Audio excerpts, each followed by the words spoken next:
Hello student, स्वागत है एक बार फिर से आप सभी का आपके अपने चैनल वसीम फार्मा स्टडी में। मेरा नाम है वसीम और आप देख रहे हो वसीम फार्मा स्टडी चैनल। आज के इस वीडियो में मैं बात करूंगा हाइपरलिपिडीमिया के बारे में। इससे पहले हमने एंजाइना पेक्टोरिस और मायोकार्डियल इन्फार्क्शन एक्सप्लेन किया हुआ है, वो प्लेलिस्ट में अवेलेबल है और ये सारे टॉपिक एक दूसरे से रिलेटेड है। तो अगर ये वीडियो हम लोग लास्ट तक का पढ़ लेते हैं, देखते हैं और समझते हैं तो हमें इन सवालों के जवाब मिल जाते हैं। जैसे कि हाइपरलिपिडीमिया क्या होता है, हाइपरलिपिडीमिया में कौन से मतलब किस टाइप के फैट का इंक्रीमेंट होता है बॉडी के अंदर और इसके अल्टरनेट क्या है। इसके अलावा एलडीएल के बारे में हमको पता चलेगा, कोलेस्ट्रॉल के बारे में पता चलेगा, प्राइमरी हाइपरलिपिडीमिया क्या होता है, सेकेंडरी हाइपरलिपिडीमिया क्या होता है। और इसके अलावा यहाँ पे हाइपरलिपिडीमिया और प्राइमरी सेकेंडरी से मतलब क्यों कैसे होता है, ये सारी चीज़ों के बारे में किन और यहाँ पे कौन सी मेडिसिन हम लोग यूज़ करेंगे और कशिंग्स डिजीज से इसे क्या लेना देना है। मतलब ये छोटे छोटे सवाल हमको पता चलेगा जो कि ऑब्जेक्टिव के जो क्वेश्चन रहेंगे, ऑब्जेक्टिव के लिए ये बहुत ज़्यादा इंपॉर्टेंट है। और वैसे देखा जाए तो ओवरऑल हम लोग को क्या पढ़ना है, आज हम लोग को पढ़ना है वो पढ़ना है हाइपरलिपिडीमिया का डेफिनेशन हमको पढ़ना है और इसके इटियोपैथोजेनेसिस, मैंने क्लिनिकल मैनिफेस्टेशन, फार्माकोलॉजिकल और नॉन फार्माकोलॉजिकल मैनेजमेंट पढ़ना है। ठीक है ना। तो अगर वीडियो को आपको पूरा समझना है तो लास्ट तक का बने रहिएगा ताकि हर एक पॉइंट आपको क्लियर हो सके। और लास्ट में मैं आपको बताऊंगा कि इसके नोट्स आपको कहाँ से मिलने वाले हैं। ठीक है ना। चलिए बात करते हैं। आज का टॉपिक वो है हाइपरलिपिडीमिया। तो देखो जैसे कि यहाँ पे वर्ड आ रहा है क्या, हाइपर। और हमें पता है कि हाइपर मीन्स क्या होता है, किसी चीज का बढ़ जाना, ज्यादा हो जाना। ठीक है ना, इंक्रीज कर जाना। और क्या क्या वर्ड आ रहा है यहाँ पे, लिपिड। लिपिड मतलब कि लिपिड आपको पता, फैट। और कहाँ पे आ रहा है, एमिया। एमिया मीन्स होता है कि ब्लड। अब यहाँ से आपको समझ में आ रहा है कि हमारे ब्लड में फैट का बढ़ जाना। ठीक है ना, हमारे ब्लड में, हमारे बॉडी के अंदर हमारे ब्लड में फैट का कॉन्सेंट्रेशन, फैट का अमाउंट बढ़ जाना, वही कहलाता है हाइपरलिपिडीमिया। तो क्या कह रहा है, हाइपरलिपिडीमिया इज ए डिजीज, एक डिजीज है इन विच ब्लड कंटेन्स। अब देखो ब्लड के नाम मैंने बताया ना यहाँ पे, blood contain high concentration of lipid. अब लिपिड के ये इसमें टाइप्स आते हैं, जैसे कोलेस्ट्रॉल हो गया, ट्राइग्लिसराइड। तो ये कोलेस्ट्रॉल और ट्राइग्लिसराइड जब बढ़ते हैं तो इसी की वजह से प्रॉब्लम आता है। ठीक है ना। अब हाइपरलिपिडीमिया का दूसरा नेम यहाँ पे दिया हुआ है हाइपर कोलेस्ट्रॉलेमिया। मतलब कोलेस्ट्रॉल इसको बोलते हैं ना, तो हाइपर, यहाँ पे हाइपर लगा दो। और हाइपर क्या, हाइपर कोलेस्ट्रॉल, और कहाँ पे बढ़ेगा, एमिया, ब्लड में बढ़ेगा। ठीक है ना। इस तरीके से इसका अदर नेम हो गया। इन विच HDL cholesterol not increases but LDL cholesterol level increases. देखो अब कोलेस्ट्रॉल में दो टाइप के होते हैं, एक होता है HDL और एक होता है LDL। तो यहाँ पे LDL बहुत डेंजरस होता है और यही इंक्रीज होता है। HDL मतलब हाई डेंसिटी लिपोप्रोटीन, ये अपने लिए फायदा करता है, बट जो नुकसान करने वाला है जैसे LDL लो डेंसिटी लिपोप्रोटीन, यही बढ़ जाता है। ठीक है ना। तो वही कह रहा है कि LDL that means bad cholesterol level in the blood are elevated, मतलब इंक्रीज। ठीक है ना, बढ़ जाना। अब यहाँ पे फिर कह रहा है कि कोलेस्ट्रॉल को डिफाइन किया कि कोलेस्ट्रॉल क्या है। तो कोलेस्ट्रॉल एक फैट का मॉलिक्यूल है, एक मॉलिक्यूलर फैट है, मतलब फैट का मॉलिक्यूल है विच प्रोड्यूसेस बाय लीवर। जिसको कौन प्रोड्यूस कर रहा है, हमारे बॉडी में लीवर प्रोड्यूस कर रहा है। और कोलेस्ट्रॉल अपने बॉडी के लिए भी जरूरी होता है। जैसे सेल मेम्ब्रेन होता है, बॉडी जो अपना सेल होता है और सेल मेम्ब्रेन होता है, सेल मेम्ब्रेन बनाने के लिए कोलेस्ट्रॉल का होना जरूरी है।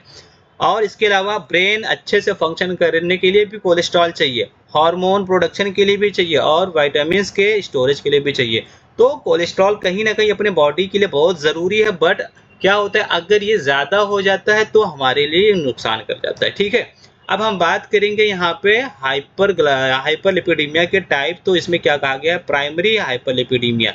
अब देखो ये प्राइमरी है तो इसमें प्राइमरी वाले को और भी नेम से जानते हैं, जैसे फेमिलियल हाइपरलिपिडीमिया। अब जैसे यहाँ पे वर्ड आ रहा है फैमिली, फैमिली मतलब जो आपके पेरेंट्स है ना, पेरेंट्स से। तो पेरेंट्स से जो हमारे मदर एंड फादर से मिलता है, मतलब दैट मीन्स कहने का मतलब ये है कि जेनेटिक है ना।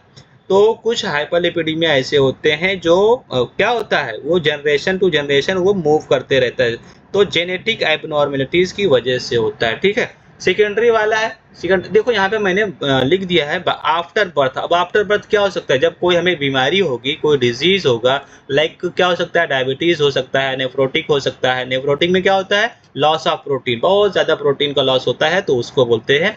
और हाइपोथायरॉयडिज्म हो जाएगा, जब हमारी थायराइड ग्लैंड कम काम करेगी। और कुछ ड्रग दिए हैं जैसे कॉर्टिकोस्टेरॉइड, बीटा ब्लॉकर और ओरल कॉन्ट्रासेप्टिव्स। ये दवाओं को यूज करके, जैसे बीटा ब्लॉकर में बहुत सारे आपको बताए हूँ, एटेनोलॉल, प्रोपेनोलॉल, सारे लॉल वाले, ठीक है ना, स्टेरॉइड करके हैं बहुत सारे। और कॉन्ट्रासेप्टिव्स का यूज करने से भी हो सकता है हाइपरलिपिडीमिया, ठीक है ना, फैट हमारा बढ़ सकता है। अब इटियोपैथोजेनेसिस मीन्स की कारण, रीजन, क्या रीजन है, क्यों होता है, तो वही बातें फिर रिपीट होंगी। कैसे रिपीट हो रही है, देखो, hyperlipidemia can be due to, किस कारण होती है, मतलब due to primary and secondary causes. Primary causes में क्या दिया है, फैमिलियल, जो कि आपको बता दिया, ठीक है ना, फैमिली की वजह से होता है, जेनेटिक डिसऑर्डर में। और सेकेंडरी में किसी न किसी डिजीज की वजह से, जो ऊपर डिजीज ऑलरेडी आ चुकी है, बात कर चुका हूँ, जैसे डायबिटीज मेलिटस। और हाइपोथायरॉयडिज्म, रीनल डिजीज मतलब किडनी डिजीज, कार्बोहाइड्रेट में प्रॉब्लम होगा, हाई कार्बोहाइड्रेट डाइट, अल्कोहल ज़्यादा से ज़्यादा यूज़ करोगे, या हिपैटिक लीवर डिजीज में हो सकता है, ओबिसिटी, मोटापा, और कोलेस्टेटिक लीवर डिजीज, लीवर में फिर अगेन डिजीज की बात कर रहा है। इसके अलावा कशिंग डिजीज। अब कशिंग डिजीज क्या है, मैंने यहाँ पे मीनिंग लिख करके रखा है, increase cholesterol, increase cortisol hormone. एक हार्मोन होता है कॉर्टिसोल हार्मोन, अगर वो इंक्रीज हो जाता है तो फैट का मेटाबॉलिज्म क्या हो जाता है, डिसबैलेंस हो जाता है, इम्बैलेंस हो जाता है, एबनॉर्मल हो जाता है। और इसी की वजह से क्या होता है, फैट ब्लड में बढ़ जाता है, और इसी को बोलते हैं कशिंग डिजीज। तो किसकी वजह से हुआ, ये याद रखना, कॉर्टिसोल की वजह से हो रहा है, उसी को बोलते हैं C for cortisol, C for Cushing, याद रखना यहाँ पे, ठीक है। अब वो कुछ ड्रग और भी दिया है, जैसे ड्रग और किसकी वजह से हो सकता है, जैसे कॉर्टिकोस्टेरॉइड हो सकता है, बीटा ब्लॉकर, सारी चीजें ऊपर आ चुकी है, बीटा ब्लॉकर हो गया। और एस्ट्रोजन एक फीमेल हार्मोन है, उसकी वजह से हो सकता है कॉज हाइपर कोलेस्टेरोलेमिया। अदर फैक्टर भी हो सकता है, जैसे स्मोकिंग ज्यादा से ज्यादा कर रहे हो, ड्रिंकिंग, बहुत ज्यादा अल्कोहल लेने से, या eating food having high saturated fat. कुछ मतलब बताया था लास्ट लेक्चर में, ये क्या होते हैं, कुछ एनिमल से ऑब्टेन किए गए फैट होते हैं, ठीक है ना, कुछ ट्रांस फैट, इन सब का मैं बात किया हूँ, ट्रांस फैट होता है। तो ये क्या हो सकता है, इन सब के यूज करने से, सेचुरेटेड फैट या ट्रांस फैट के लेने से, ठीक है ना। और आप देखोगे तो सारे टॉपिक लगभग सेम है, सबका इटियोपैथोजेनेसिस लगभग सेम ही है।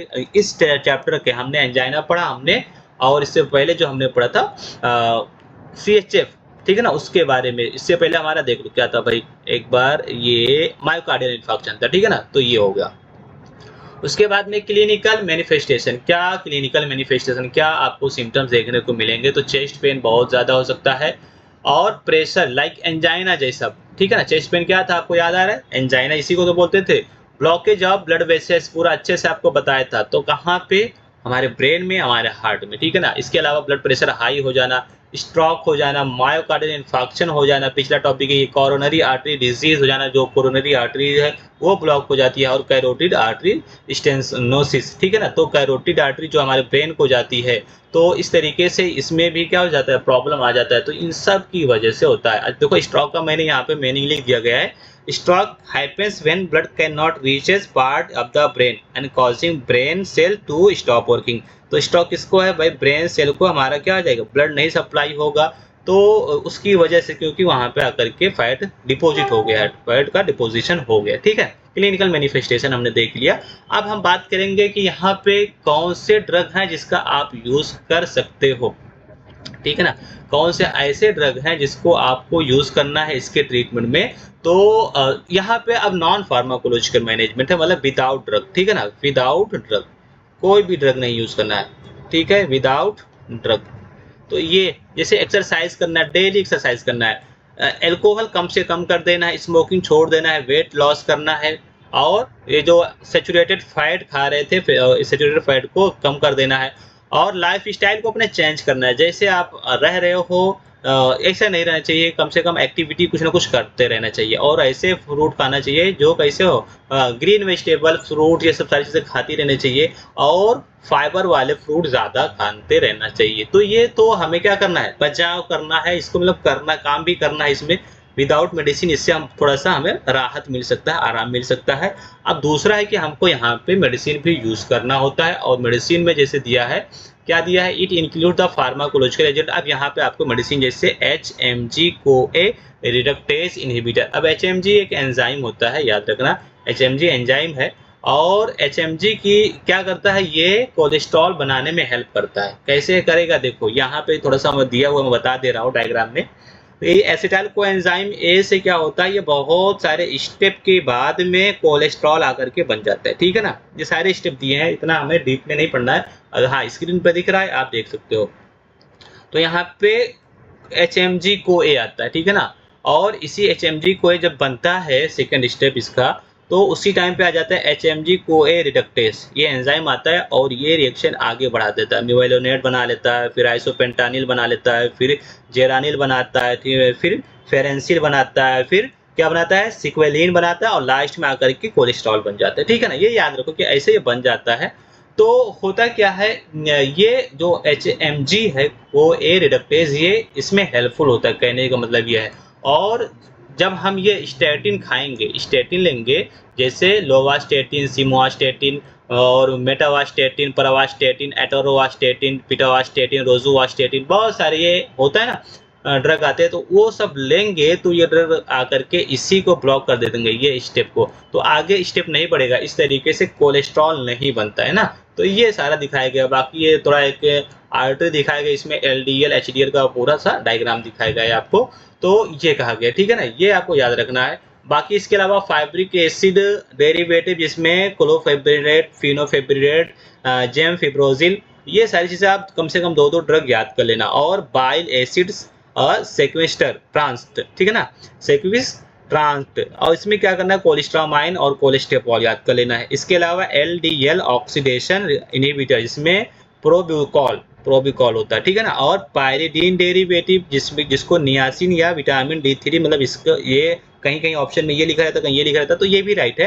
तो इसमें निकोटिनिक एसिड और निकोटिनामाइड आता है। उसके बाद में क्या आता है, कोलेस्ट्रॉल एब्जॉर्प्शन इनहिबिटर, जिसमें एजिटामाइब, ठीक है ना, और मिसलेनियस में बीटा सीटोस्टेरॉल। तो ये इसके कुछ हम लोगों ने आगे पढ़ा, ठीक है ना। तो यहाँ पे क्या पढ़ा हम लोगों ने आज, उसके बारे में रिवाइज कर लेते हैं। हमारी बातें चल रही थी क्या, हाइपरलिपिडीमिया के बारे में, जिसमें कुछ यहाँ पे छोटे छोटे सवाल थे जो आपको नहीं पता थे, ये हमको आज सीखने को मिला। और ये सवाल के आंसर सारे हमको यहाँ से मिल जाएगा। अब आप देखोगे हाइपरलिपिडीमिया का डेफिनेशन मिल गया है। हाइपरलिपिडीमिया कौन सा फैट बढ़ जाता है, कोलेस्ट्रॉल बढ़ जाता है। हाइपरलिपिडीमिया का दूसरा नाम कोलेस्ट्रॉलेमिया हो गया। और LDL से क्या नुकसान है, यह आपको बता दिया। कोलेस्ट्रॉल से क्या काम करता है बताया आपको, ठीक है ना। सारी चीजें आपको आंसर लगभग मिल चुकी है। उसके बाद में मेन जो हमारा टॉपिक था वो ये था, जिसमें हम लोगों को डिफाइन करना था इटियोपैथोजेनेसिस और क्लिनिकल मैनिफेस्टेशन, नॉन फार्माकोलॉजिकल और फार्माकोलॉजिकल पढ़ना था, ठीक है ना। और हर एक का हम लोगों ने आसानी से इजी लैंग्वेज में एकदम से एक एक वर्ड बाय वर्ड समझ लिए हैं। फिर भी अगर कुछ आपको रहेगा कोई डाउट तो आप कमेंट सेक्शन में लिख सकते हो। तो यहाँ पे हमारा लेक्चर होता है एंड अगर वीडियो आपको पसंद आई हो, हमारी मेहनत आपको अच्छा लग रहा हो, तो वीडियो को जाने से पहले लाइक करके जाएं दोस्तों। और सब्सक्राइब नहीं किया है चैनल को सब्सक्राइब कर लें, शेयर नहीं किया तो शेयर कर दें अपने फ्रेंड सर्कल में। हाँ, इसकी नोट्स की मैं बात कर रहा हूँ, इसका नोट्स जो होगा मेरे टेलीग्राम चैनल पे आ जाएगा, वहाँ से आप जाकर के डाउनलोड कर सकते हो। लिंक मैं डिस्क्रिप्शन में दे दूंगा, वहाँ से आपको मिल जाएगा। या फिर हमारा दिया जो नंबर मेरा है उस पर आप मैसेज करेंगे तो तभी आपको ये मिल जाएगा। आप टेक्स्ट मैसेज करोगे, आप अपना नेम बताओगे, आप अपना डिटेल मैं मांगता हूँ, ठीक है ना, डिटेल बताना पड़ता है। तो डिटेल आप देंगे तो मैं आपको इसका नंबर इसका नोट्स आपको शेयर कर दूंगा। चलिए मिलते हैं नेक्स्ट वीडियो में, तब तक के लिए take care, bye bye, thanks for